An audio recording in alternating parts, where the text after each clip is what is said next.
Next day, as they sat eating breakfast, Great-Uncle Mary came back. He loomed in the doorway, tall and hollow-eyed under the thatch of white hair, and beamed at their surprised faces. "Good morning," he said cheerfully. "Any coffee left?" The ornaments seemed to rattle on the mantelpiece as he spoke. Great-Uncle Mary always gave the impression of being far too big for any room he was in. Father reached out imperturbably to pull up another chair. "What's it like out this morning, Mary? Doesn't look too good to me." Great-Uncle Mary sat down and helped himself to toast, holding the slice in one large palm while he spread butter on it with Father's knife. "Cloud. Thick coming in from the sea. We're going to have rain." Barney was fidgeting with unbearable curiosity. Suddenly, forgetting the family rule that they should never ask their mysterious great-uncle questions about himself, he burst out, "Good Mary, where have you been?" In the heat of the moment he used the pet name which he had invented when he was very small. They all used it sometimes still, but not for every day. Jane hissed quietly between her teeth, and Simon glared at him across the table, but Great-Uncle Mary seemed not to have heard. "It may not last," he went on conversationally to Father, through a mouthful of toast, "but I think we shall have it for most of the day." "Will there be thunder?" Jane said. Simon added hopefully, "Shall we have a storm at sea?" Barney sat silent while their voice eddied around the room. The weather, he said to himself in exasperation. All of them talking about the weather, when Great-Uncle Mary's just come back from his quest. Then, over their voices, there came a low rumble of thunder, and the first spattering sounds of rain. As everyone rushed to the window to look out at the heavy grey sky, Barney crossed unnoticed to his Great-Uncle Mary and slipped his hand into his for a moment. "Good Mary?" he said softly. "Did you find it? What you were looking for?" He expected Great-Uncle Mary to look past him with the familiar, amiable, obstinate expression that greeted any question. But the big man looked down at him almost absently. The eyebrows were drawn forbiddingly close together on the craggy, secret face, and there was the old fierceness in the dark hollows and lines. He said gently, "No, Barnabas, I didn't find it this time." Then, as if a blanket had come down again on his face, "I must go and put the car away," he called out to Father, and went out. The thunder rolled quietly, far out over the sea, but the rain fell with grey insistence, blurring the windows as it washed down outside. The children wandered aimlessly about the house. Before lunch they had tried going for a walk in the rain, but came back damp and depressed. Halfway through the afternoon Mother put out her head round the door. "I'm going upstairs to work until supper. Now look, you three. You can go where you like in the house, but you must promise not to touch anything that's obviously been put away. Everything valuable is all locked up, but I don't want you poking at anyone's private papers or belongings. All right?" "We promise," Jane said, and Simon nodded. In a little while Father muffled himself in a big black oilskin and went off through the rain to see the harbour master. Jane wandered round the bookshelves, but all the books within reach seemed to have titles like "Round the Horn" or "Log Book of the Virtue, 1886, and she thought them very dull. Simon, who had been sitting making darts out of the morning paper, suddenly crumpled them up irritably. "I'm fed up with this. What shall we do?" Barney stared gloomily out the window. "It's raining like anything. The water in the harbour is all flat, and on our first proper day. Oh, I hate the rain, I hate it, I hate it, I hate the rain." He began to chant morosely. Simon prowled restlessly around the room, looking at the picture on the dark wallpaper. "It's a very dreary house when you're shut up outside. Or inside, I mean. He doesn't seem to think about anything but the sea, does he, the captain?" "This time last year you said you were going to be a sailor too." "Well, I changed my mind." "Oh, well, I don't know. Anyway, I should go on a destroyer, not a potty little sailing ship like that one. Oh, what is it?" He peered up at the inscription under an engraving. "The Golden Hind." "That was Drake's ship, when he sailed to America and discovered potatoes." "That was Raleigh." "Oh, well," said Barney, who really didn't care. "What useless things they discovered," Simon said critically. "I shouldn't have bothered about vegetables. I should have come back loaded with doubloons and diamonds and pearls." "And apes and peacocks," said Jane, harking vaguely back to a poetry lesson at school. "And I should have gone exploring into the interior, and the rude natives would have turned me into a god and tried to offer me their wives." "Why would the natives be rude?" said Barney. "Not that sort of rude, you idiot. It means, well, it's the sort of things natives are. It's what all the explorers call them." "Let's be explorers," Jane said. "We can explore the house. We haven't yet, not properly. It's like a strange land. We can work from the bottom all the way up to the top. And we should have to take provisions with us so we can have a picnic when we get there, said Barney, brightening. We haven't gotten any. We can ask Mrs. Pock, said Jane. She's making cakes for Mother in the kitchen. Come on. Mrs. Pock, in the kitchen, laughed all over her red face and said, What'll he think of next, I wonder? But she gave them, neatly wrapped, a stack of freshly baked scones cut in half, thickly buttered and put together again, a packet of squashed fly biscuits, 3 apples, and a great slab of dark yellowy orange cake, thick and crumbling with fruit. And something to drink? Said Simon commandingly, already captain of the expedition. So Mrs. Pock good-humouredly added a big bottle of homemade lemonade, to finish him off. There, she said, that'll take ye to St. Ives and back, I reckon. My rucksack's upstairs, said Simon. I'll get it. Oh, really? Said Jane, who was beginning to feel a little foolish. We aren't even going outdoors. All explorers have rucksack, Simon said severely, making for the door. I won't be a minute. Barney nibbled at some yellow cake crumbs from the table. This is smashing! Saffron cake, Mrs. Pock said proudly. You won't get that in London. Mrs. Pock, where's Rufus? Gone out and do a good job too, though I dare say we shall have his great wet feet all over the floor afore long. Professor took him for a walk. Now stop picking at that cake, my dear, or you'll spoil that picnic of yours. Simon came back with his rucksack. They filled it and went out into the little dark passage away from the kitchen, Mrs. Pock waving them farewell as solemnly as if they were off to the North Pole. Who did she say had taken Rufus for a walk? Said Jane. Great-Uncle Mary, Barney said. They all call him the Professor, didn't you know? Mr. Penhallow did as well. They talk as if they'd known him for years. They were on the first-floor landing, long and dark, lit only from one small window. Jane waved her hand at a big wooden chest half hidden in one corner. What's that?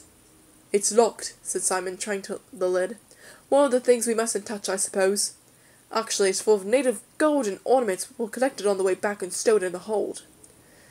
Who's going to carry it? Demanded Barney practically. Easy, we got a string of native porters, all walking behind in a row and calling me boss. Catch me calling you boss. Actually, you ought to be the cabin boy and call me sir. Aye, aye, sir, Simon bellowed suddenly. Shut up, said Jane. Mother's working at the other end of the landing. You'll make her do a smudge. What's in here? Said Barney. There was a dark door in the shadows at the far end of the landing. I haven't noticed it before. He turned the handle, and the door opened outward with a slow creak. I say, there's another little corridor down some steps, and a door at the end of it. Come on. They went down over the worn carpet, beneath rows of old lamps hanging on the walls. The little corridor, like all the house, had a smell of furniture polish and age in the sea, and yet nothing like these things, really, but just a smell of strangeness. Hey, said Simon as Barney reached for the door. I'm the captain, I'll go first. There might be cannibals. Cannibals, said Barney with scorn, but he let Simon open the door.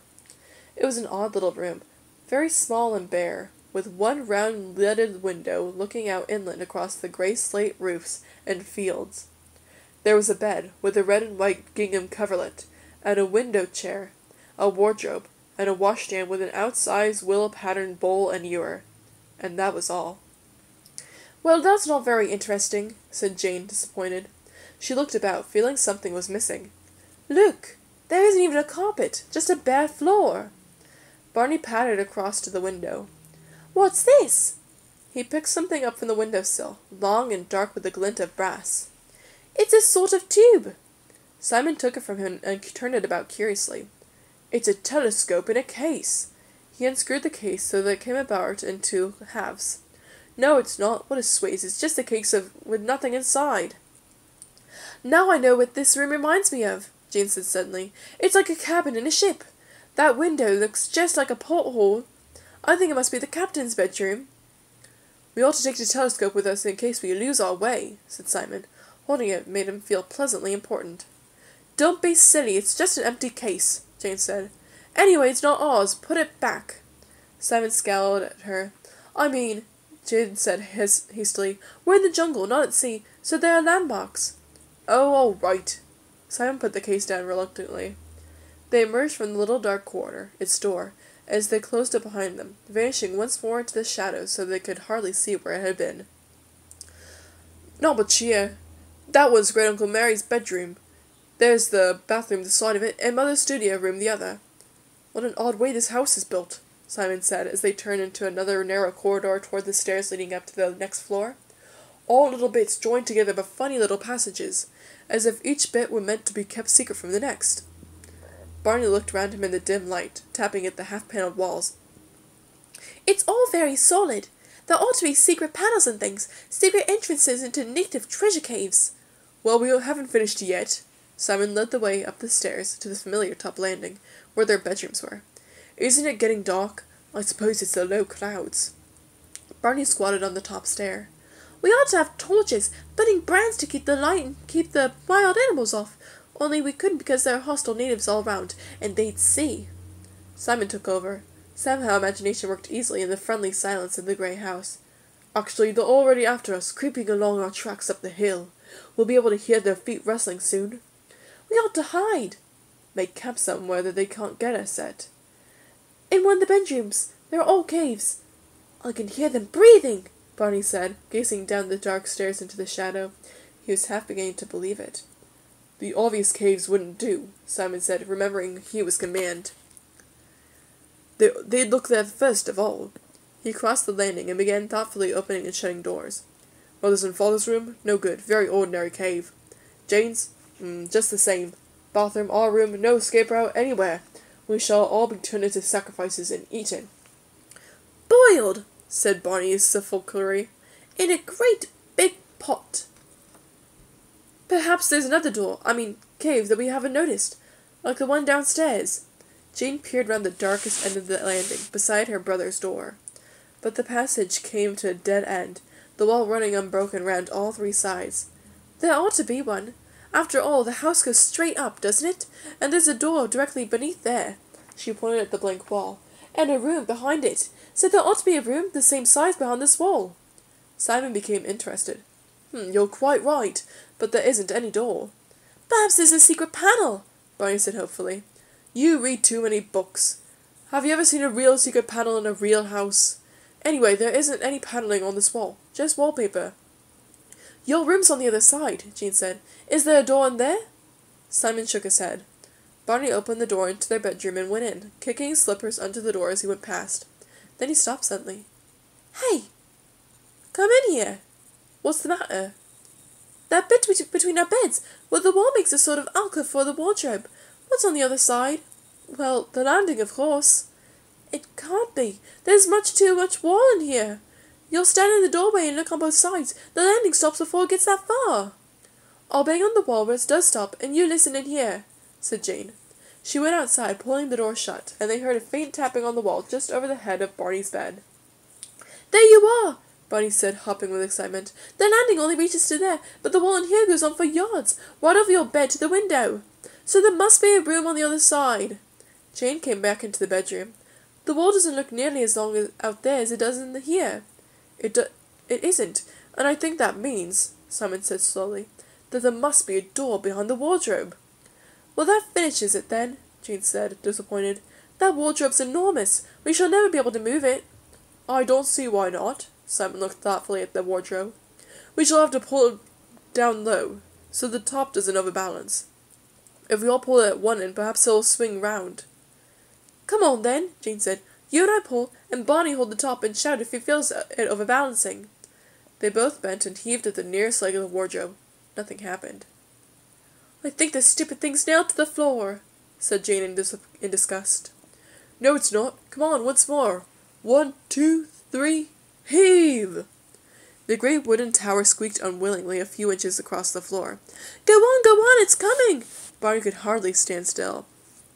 Simon and Jane tugged and puffed and blew, their sneakers slithering on the linoleum, and gradually the wardrobe moved out in an angle from the wall. Barney, peering into the gloom behind, suddenly shrieked, "Oh, there it is! There is a door! Oof!" He staggered backwards, gasped and sneezed. "It's all covered in dust and cobwebs. It can't have been open for years." "Well, go on, try it," panted Simon, pink with breathlessness and success. "I hope it doesn't open towards us," Jane said, sitting weakly on the floor. "I can't pull this thing another inch." It doesn't, Bonnie said, muffled from behind the wardrobe. They heard the door creak protestingly opened. Then he reappeared, with a large dark smudge down one cheek. There isn't a room. It's a staircase. More like a ladder, really. It goes up to a sort of hatchery, and there's light up there. He looked at Simon with a crooked grin. You can go first, boss. One by one they slipped behind the wardrobe and through the little hidden door. Inside it was very dark, and Simon, blinking, saw before him a wide-stepped ladder, steeping slanting, rising toward a dimly lit square beyond which he could see nothing. The steps were thick with dust, and for a moment he felt nervous about disturbing the stillness. Then, very faintly, he heard above his head the low familiar murmur of the sea outside. At once the comfortable noise made him more cheerful, and he even remembered what they were supposed to be. Last one up, shut the door, he called down over his shoulder. Keep the negatives at bay. And he began to climb the ladder.